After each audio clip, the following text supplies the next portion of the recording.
Hello friend, नमस्ते। स्वागत है मेरे चैनल में। आइए सुनते हैं द्वार पूजा गीत।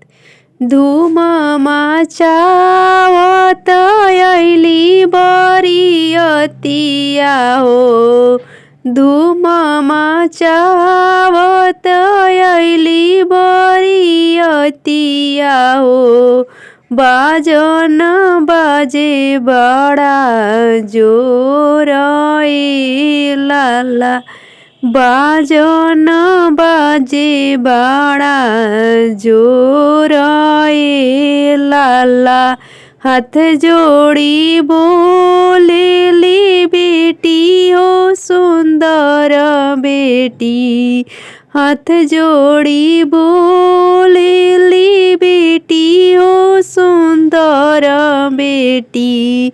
ससुर जी से यार हमार ए लाला, ससुर जी से यार हमार ए लाला। धीरे धीरे बाजन बजैया मोरे ससुर जी हो, धीरे धीरे बाजन बजैया मोरे भसुर जी हो, धीरे धीरे बाजन बजैया मोरे देवर जी हो। दिलवा में धड़कन होता ए लाला, दिलवा में धड़कन होला ए लाला।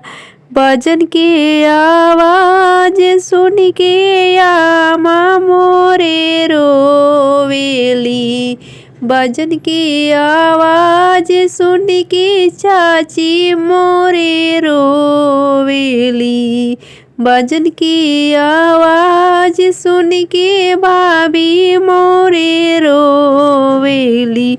पापा बैठे मनवा मारी ए लाला, चाचा जी बैठे ले मनवा मारी ए लाला, भैया जी बैठे ले मनवा मारी ए लाला।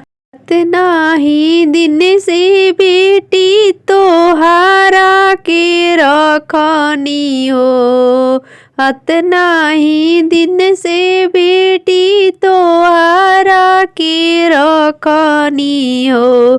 आज ऐसे हो गइलू पाराया ए लाला, आज ऐसे हो गइलू पाराया ए लाला। नहीं दिन से बहिनी साथ हमरा खेललू हो, इतना ही दिन से बहिनी साथ हमरा खेललू हो।